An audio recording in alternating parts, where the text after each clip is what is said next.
자, 여러분, 오늘 말씀은 우리들이 굉장히 잘 알고 있는 내용이에요. 마르다와 마리아에 대한 이야기입니다. 예수님께서 방문하시게 된 거예요. 마르다와 마리아는 굉장히 기분이 좋습니다.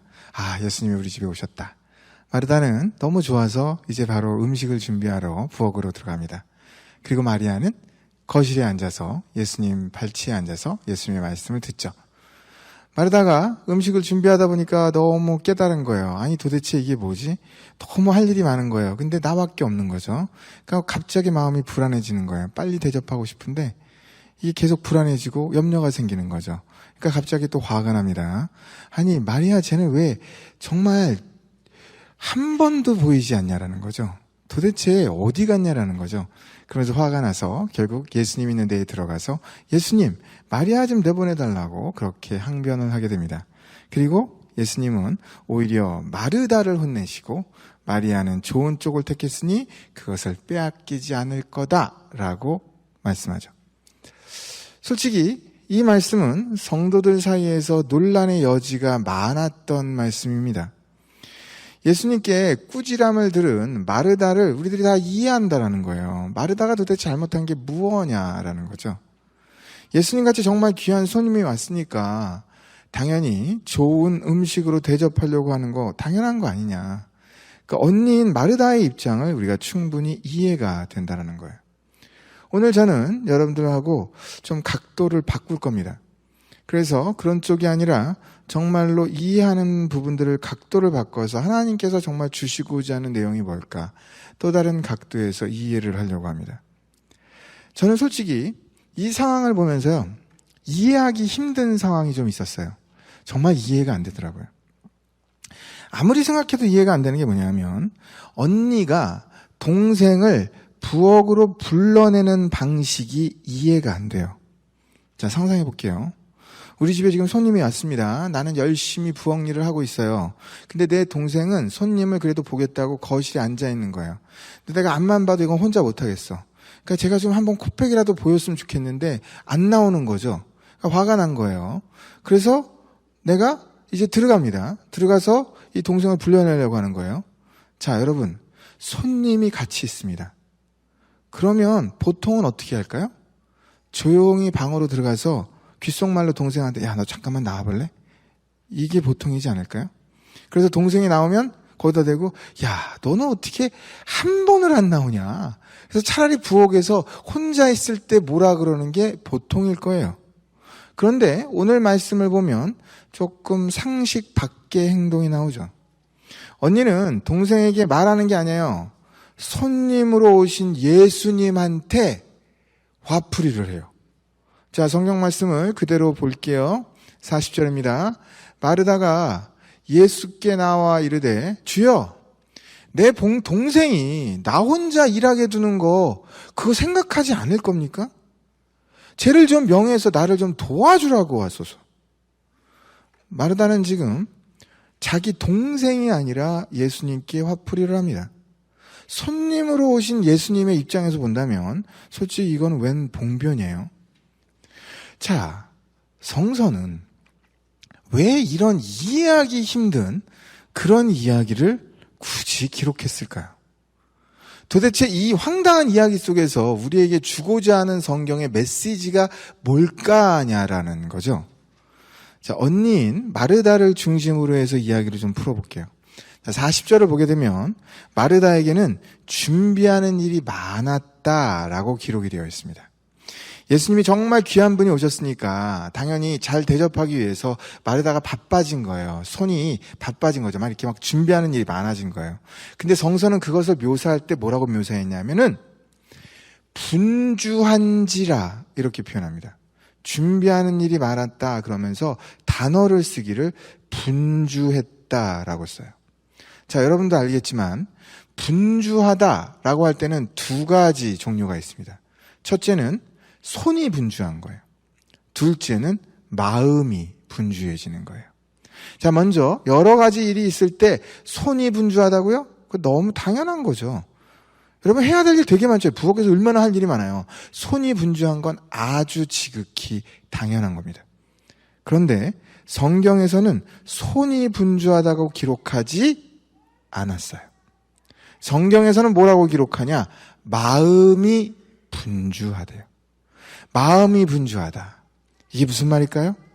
41절을 보니까 이렇게 써 있습니다. 네가 많은 일로 염려하고 근심했대요. 마르다는 현재 마음이 분주해요. 염려, 근심. 여러분 아까 얘기했죠? 마리아 생각하면서 자기 동생 생각하면서 억울하고 분노, 이 마음이 요동칩니다. 다시 말해서 마음이 분주하다는 것은 여러 가지 이 부정적인 감정들이 이 마음에서 막 요동치는 거예요. 마음이 분주한 건 딴 게 아니에요. 마음이 하나님께 집중하지 못하고 기뻐하지 못하고 기쁨을 빼앗기고 여기서부터 갑자기 억울하고 분하고 화나고 염려하고 여러 가지 마음이 분주해지는 거죠. 여러분 마음이 분주해지잖아요. 그럼 치명타가 생깁니다. 기쁨을 빼앗겨요.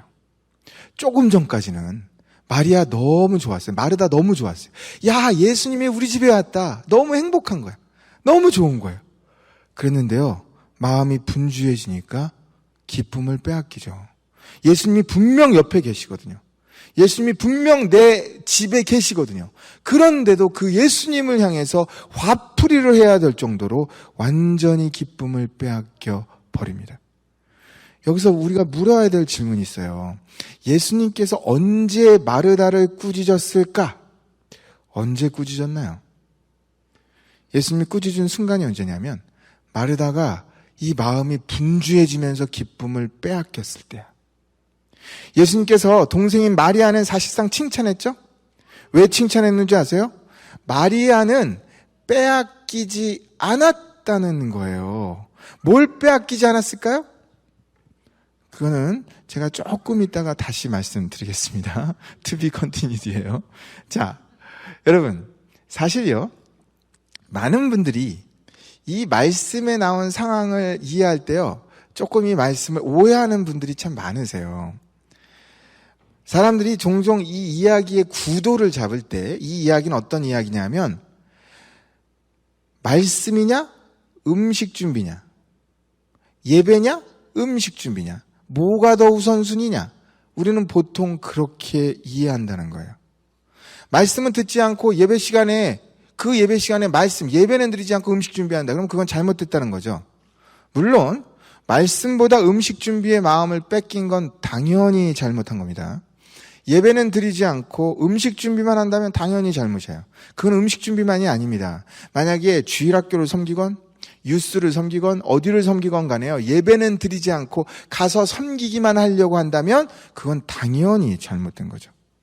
그러나 오늘 말씀인 마르다와 마리아의 이야기를 성서에서 나오는 그대로 보시기 바랍니다. 이 이야기는요. 그런 구도가 아니에요. 예배냐 정말 그 음식 준비냐 뭐가 더 우선순위냐 이런 구도가 아니에요. 생각해 볼게요. 이 이야기에서 예수님은 마르다에게 너는 왜 예배는 안 드리고 밖에서 음식 준비하냐? 넌 내가 지금 말씀 전하고 있는데 너는 왜 말씀은 안 듣고 정말 그 음식 준비하고 있냐? 그렇게 혼냈나요? 혼 안 냈습니다. 거기에 답이 있어요. 예수님께서 마르다를 눈치를 보느라고 그렇게 말해야 되는데 그렇게 말을 못했을까요? 예수님 그런 거 눈치 보는 분이 아니에요. 예수님께서 그 내용이 그 우선순위를 정하는 게 핵심이었다면 그렇게 직설적으로 말했을 거예요. 근데 예수님은 그렇게 말하지 않습니다. 이 이야기의 핵심은 뭐냐면 예배가 먼저냐 음식 준비가 먼저냐라는 게 아니에요. 그 핵심은 뭐냐면 예수님께서 음식 준비가 아니라 정말로 예수님께서 왜 꾸짖었냐? 마음이 분주하다는 거예요. 여러분 예수님이 얼마나 직설적인지 아세요?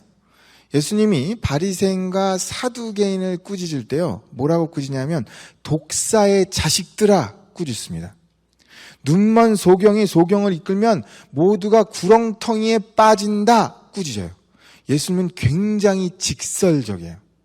그런데 예수님이 그렇게 꾸짖지 않습니다. 예배가 먼저니까 음식 준비 나중에 해라. 이렇게 꾸짖지 않아요. 예수님께서 왜 마리아를 꾸짖었을까? 마르다의 문제는 마음이 분주하다는 거예요. 마르다의 문제는 많은 일들로 마음이 분주해져서 염려하고 근심하고 있다는 거예요. 그리고 바빠 죽겠는데 돕지 않는 동생을 생각하다가 그 마음이 열받아서 기쁨을 빼앗기는 걸 보니까 그게 잘못됐다라는 거예요. 여러분, 하나님께서 우리에게 정말 원하시는 게 있습니다. 하나님께서 우리에게 정말 원하시는 게 뭘까요? 항상 기뻐하라는 거예요. 예수님이 본 마르다의 문제는 마음에 있었어요. 정말로 그가 기쁨을 빼앗겼다라는 데 있어요. 잠언 4장 23절입니다. 뭐든 지킬 만한 것 중에 더욱 네 마음을 지키라. 생명의 근원이 이에서 남이니라. 예수님이 우리에게 원하시는 것이 무엇일까? 예수님 우리한테 원하는 거는요, 우리가 어떤 상황에서건 그럼에도 불구하고 마음을 지키시기를 원하십니다. 그래서 항상 기뻐하기를 원하시죠. 마음이 분주해지는 거는 예수님이 원하는 게 아니에요. 마음이 분주해져서 여기에 염려가 생기고 걱정이 생기고 억울하고 삐지고 화풀이하게 되는 거, 그건 예수님이 원하시는 게 아니라는 거예요. 예수님은 우리가 마음을 지키기를 원해서 어떤 상황 속에서도 그걸 이기고 기뻐하고 감사하고 기쁨을 빼앗기지 않고 행복하기를 원하심을 믿습니다. 여러분, 솔직히요, 부모로서도 똑같지 않나요? 부모로서 여러분 자녀를 키울 때 아이들이 얘가 막 염려해요, 불안해해요, 스트레스 받고 있어요. 그러면 부모의 마음이 얼마나 그게 답답해요, 얼마나 힘들어요. 아이들이 언제가 정말 대견해요. 부모가 봐서도 지금 힘들어야 될 것 같아. 예를 들어서 여러분 그 회사에다가 어플라이를 했는데요, 회사에서 떨어진 거야. 그럼 얘가 당연히 힘들어야 될 것 같거든요. 근데 얘가 괜찮아요, 믿음으로 이기면 내 하나님께서 또 좋은 길을 여실 거야, 내가 또 다른 곳에 또 알아볼게요. 대견해요. 그리고 웃음을 빼앗기지 않고 활짝 웃어요. 얼마나 감사해요. 믿음으로 이기고 여유 있게 대처하고 또다시 도전하면 그게 얼마나 하나님께서 기뻐하는 거냐라는 거예요. 예수님께서 마리아에게 원했던 것도 동일합니다. 마르다가 음식을 준비할 때 마음을 다스려 여유와 기쁨을 빼앗기지 않기를 원했어요. 비록 동생이 돕지 않는 상황이라도 억울해하고 분노하지 않기를 원했어요. 그렇게 마음이 분주해지지 않기를 원하셨던 거예요. 솔직히요, 여러분, 예수님이 모르셨겠어요? 예수님도 다 아시죠. 마르다가 지금 여러 가지 음식 준비로 바쁜 거 예수님이 다 알아요. 동생인 마리아는 돕지 않고 있는 거 당연히 다 알아요. 그러나 그렇기 때문에 마르다가 내가 이 상황에서 어떻게 화가 안 나요? 내가 이 상황에서 어떻게 짜증을 안 내고 어떻게 삐지지 않아요? 마음을 빼앗기고 기쁨을 빼앗기고, 그거는 예수님이 원하는 바가 아니라는 거예요. 그건 하나님의 뜻이 아니라는 거죠. 여러분, 목회를 하면서도요, 사실 마르다와 같은 상황을 종종 봅니다. 마르다처럼요, 예수님을 만났어요. 예수님이 내 안에 들어오셨고 우리 가정에도 온 것 같고 정말 예수님을 이렇게 만나면서 은혜를 많이 받는 것 같아. 한동안은 예수님 때문에 기쁨도 누리고 너무 웃고 너무 마음도 행복한 거예요. 그런데 어느새요, 여러 상황들이 생기는 거야. 그래서 마음이 분주해지기 시작합니다. 복잡한 상황을 바라보니까 막 염려가 생기고 근심하는 일들이 벌어지는 거예요. 그래서 마르다처럼 벌써 기쁨을 빼앗기곤 하는 거예요. 근데 참 신기하죠. 사탄의 특징이 뭐냐면 뭐가 하나가 나쁘면 꼭 거기다가 나쁜 일을 덧붙입니다. 바로 그럴 때 사탄이 우는 사자처럼 삼키는데 어떻게 삼키냐? 여러분, 참 신기하죠. 가뜩이나 마음이 분주한데, 그래서 불안과 염려로 시험에 들까 말까 하는데 마리아 같은 사람, 다시 말해 정말 손 하나 까딱하지 않고 도와주지 않는 사람이 보입니다. 다시 말해 꼴 보기 싫은 사람이 보이는 거예요. 여러분, 그럴 때요, 정말 조심해야 돼요. 그럴 때일수록 더욱더 주님을 바라보면서 마음 중심을 다스리고 깨어 있어야 됩니다. 바로 그게 사탄이 우리를 시험에 빠져서 넘어지게 하는 방식이에요. 내 마음의 중심을 잃고 기쁨을 빼앗아 버리는 게 그게 다 사탄의 방식이에요. 그렇게 되면 받은 은혜 다 소용없게 되거든요. 예수님께서 원하고 뜻하시는 게 무엇인가? 성도는 어떤 상황 속에서도 그럼에도 불구하고 마음을 지켜서 항상 기뻐하는 것, 기쁨을 빼앗기지 않고 행복하는 것, 그것이 하나님의 우리를 향한 뜻임을 믿습니다. 그런데 여러분, 현실이 참 힘들죠. 솔직히 우리는 얼마나 자주 마음을 빼앗기는지 몰라요. 그리고 우리는 마음을 빼앗긴 후에 나름 항변합니다. 아니, 도대체 이런 상황에서 어떻게 염려하지 않을 수 있어요? 어떻게 억울하지 않을 수가 있어요? 어떻게 화내지 않을 수가 있냐고, 어떻게 삐지지 않을 수가 있냐고, 어떻게 원수가 생기지 않을 수가 있냐고 우리는 항변합니다. 그러나 성경적으로 분명한 사실은 그렇게 항변하는 것은 내 마음이 분주해지는 것을 의미합니다. 마음을 지키지 못한 것을 의미해요. 그래서 결국 그런 상황에선 그렇게 삐질 수밖에 없고, 정말 이런 상황에서는 내가 열받을 수밖에 없지. 우리는 스스로에게 면죄부를 주죠. 여러분, 사실요, 믿는 사람에게는 두 가지 선택이 언제나 있습니다. 첫째, 상황을 바라보면서 이럴 수밖에 없지 않냐고 스스로에게 면죄부를 주어서 마음을 더 분주하게 하는 것. 그래서 내 마음을 더 염려하고, 더 걱정하고, 더 불안해하고, 더 억울해하고, 더 미워하고, 더 분노하게 내버려 두는 것. 둘째, 그럼에도 불구하고 주님을 바라보는 거예요. 주님의 말씀에 귀를 기울이는 거예요. 그래서 내 마음의 중심을 예수님께 고정시키는 겁니다. 그래서 기쁨을 빼앗기지 않고 마음의 여유를 되찾고 항상 기뻐하는 삶을 살게 되는 거예요. 여러분, 예수님께서 마르다와 마리아의 차이를 아주 분명하게 설명했어요. 마르다한테 예수님이 뭐라 그랬냐면, 볼게요. 너는 많은 일로 염려하고 근심한대. 마르다를 평가하는 거예요.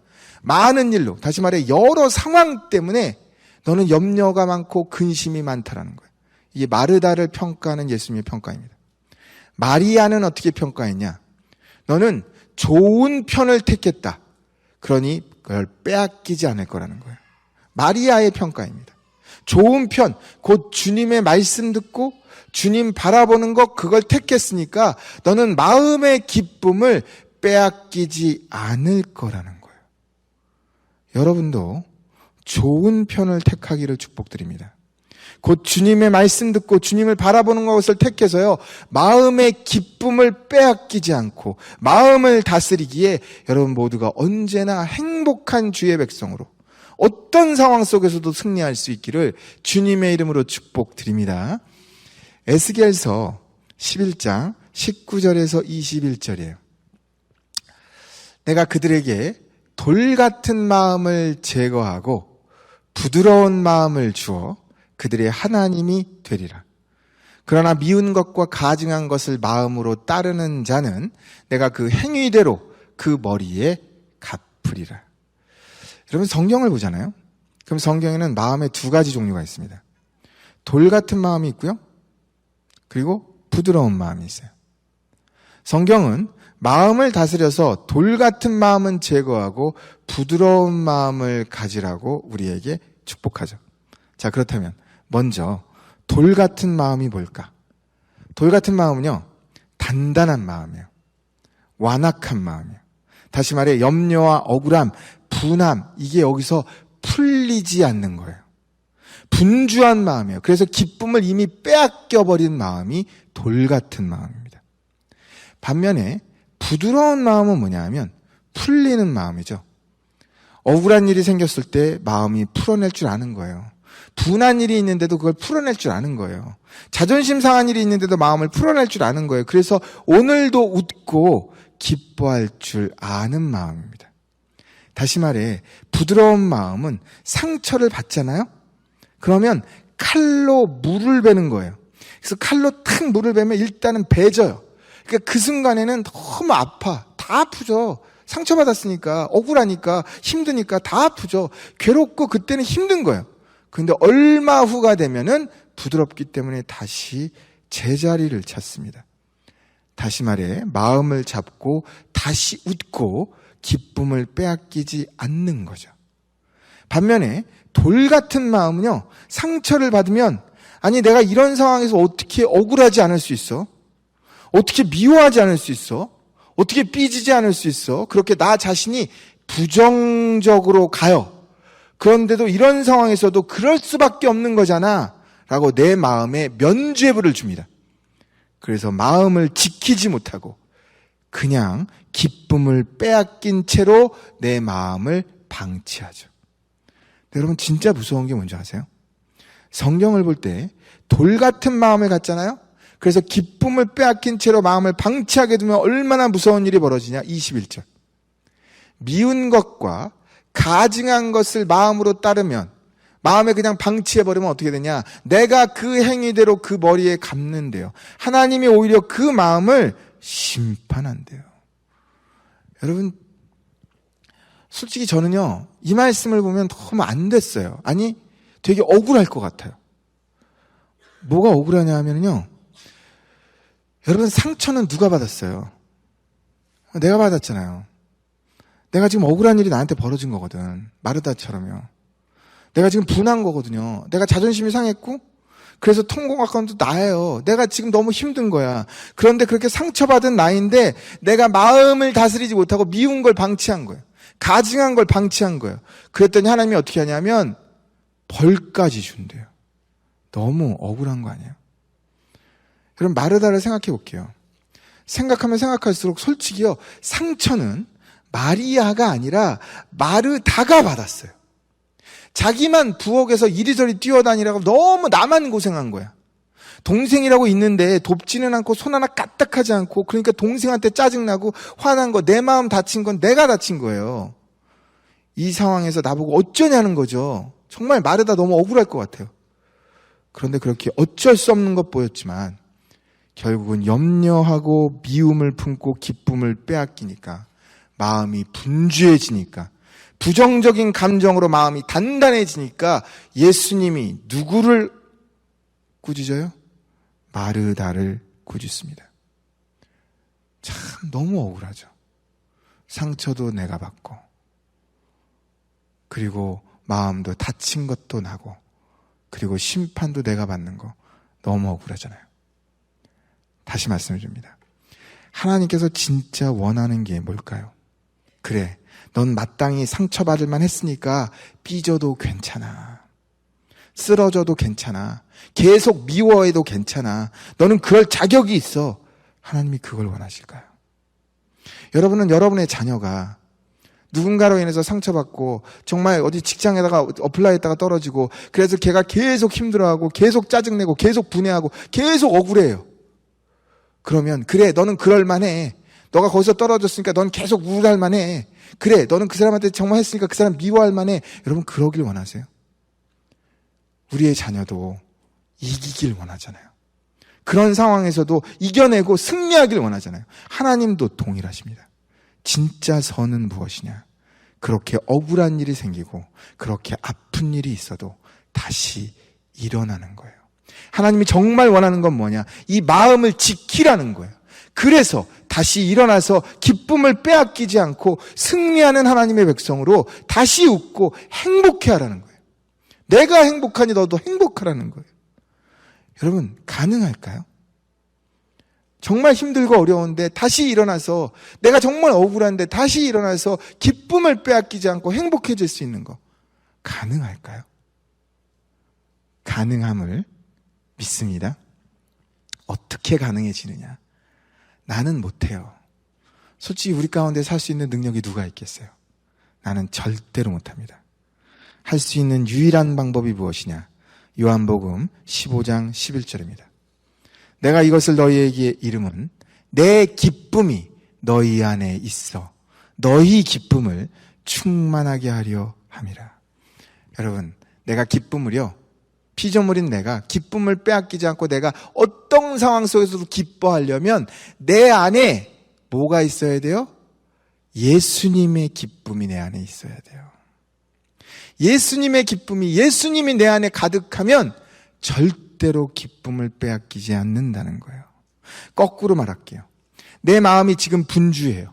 내 마음이 억울해요. 내 마음이 괴로워요. 내 마음이 짜증나요. 내 마음이 분한데 이걸 어떻게 하지 못하겠어요. 그러면 그건 뭘 의미하냐? 내 마음에 이미 예수님의 기쁨이 너무나도 고갈되어 있다는 걸 의미합니다. 더 이상 내가 예수님을 바라보지 않고 있다는 걸 의미해요. 내가 더 이상 주님으로 채워지지 않고 있다는 걸 의미해요. 여러분 모두가 내 마음이 기쁘지 않고 내 마음이 행복하지 않다면 주님, 내가 지금 주님을 덜 보고 있는 거군요. 내가 주님의 기쁨으로 채워지지 않고 있는 거군요. 내가 주님을 더욱더 바라보고 주님의 기쁨을 더욱더 사모하고 주님의 기쁨이 내 안에 채워지기에 하나님, 마리아 같이 손 하나 까딱하지 않아서 나를 짜증나게 하고 나를 힘든 사람이 있게 해도 내 마음이 염려와 불안이 있어도 절대로 기쁨을 빼앗기지 않고 여유 있게 승리할 수 있도록 날 도와 주옵소서. 우리 모두의 기도가 되고 승리하는 우리 모두가 될 수 있기를 주님의 이름으로 축복드립니다. 이제 말씀을 정리합니다. 여러분, 라면 좋아하세요? 그쵸, 뭐. 한국 분들 중에서 라면 좋아하지 않으면 간첩이라 그래야 되나? 네. 하여튼 뭐 라면 많은 분들이 좋아해요. 저도 참 좋아하는데요. 자, 여러분, 라면을 끓일 때 어떤 분은 양은 냄비에다가 끓이는 분들이 계세요. 그 양은 냄비를 꼭 고집하더라고요. 그게 이제 팍 끓어가지고, 그래가지고는 그게 뜨거워졌다가 그때 먹으면 너무 맛있다는 거죠. 참, 맞아요. 근데 양은 냄비에는 한계가 있습니다. 팍 끓었다가 또 슉 하고 식어버리죠. 빨리 식잖아요. 믿음에도요, 양은 냄비 같은 믿음이 있어요. 빨리 끓어요. 그래가지고 막, 야, 내가 예수님 만났다. 나 오늘 은혜 받았다. 막 너무 좋은 거야. 그러다가 조금만 일이 터지면 금세 받은 기쁨이 다 사라져. 없어져 버린 거예요. 양은 냄비 같은 믿음이죠. 여러분, 무엇이 좋은 믿음일까요? 양은 냄비 같은 믿음일까요? 아니면 진득한 믿음일까요?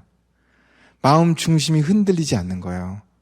그래서 여러분, 나쁜 일이 있는데도 진득하게 여유 있게 바라볼 줄 알아요. 그리고 기쁨을 빼앗기지 않아요. 여러분, 마르다와 마리아를 바라보면서 느끼는 게 있어요. 마르다 참 안 됐어요. 마르다도요, 정말로 본인이 얼마나 억울한 상황이에요. 나 혼자 일하고 있잖아. 그리고 정말 쟤는 하나도 일 안 하고 돕고 있잖아요. 근데 그런 상황 속에서 그 사람은 조금 아까 전에 자기가 예수님 만났을 때 기뻤던 게 다 식어버립니다. 양은 냄비 같죠. 그랬더니 결과적으로는 예수님이 그녀를 꾸짖습니다. 마음을 지키라는 거예요. 나를 더욱더 바라보고 너가 지금 그 일을 하더라도 기쁨으로 해주면 안 되겠냐라는 거예요. 그래야 내가 밥을 먹을 때에도 훨씬 더 밥맛이 좋게 먹지 않겠냐는 거예요. 여러분, 그럴 수 있습니다. 우리 모두요, 아무리 상황이 힘들고 억울하고 괴로운 일이 있어도 주님을 더욱더 바라보시고 내 마음 중심에 예수님으로 더욱더 채우시고 예수님의 기쁨이 가득해서 울어야 될 상황인데도 기쁨을 빼앗기지 않고, 억울하고 정말 열받는 상황인데도 기쁨을 빼앗기지 않고 행복할 수 있는 그런 승리하는 하나님의 자녀가 될 수 있기를 주님의 이름으로 축복드립니다.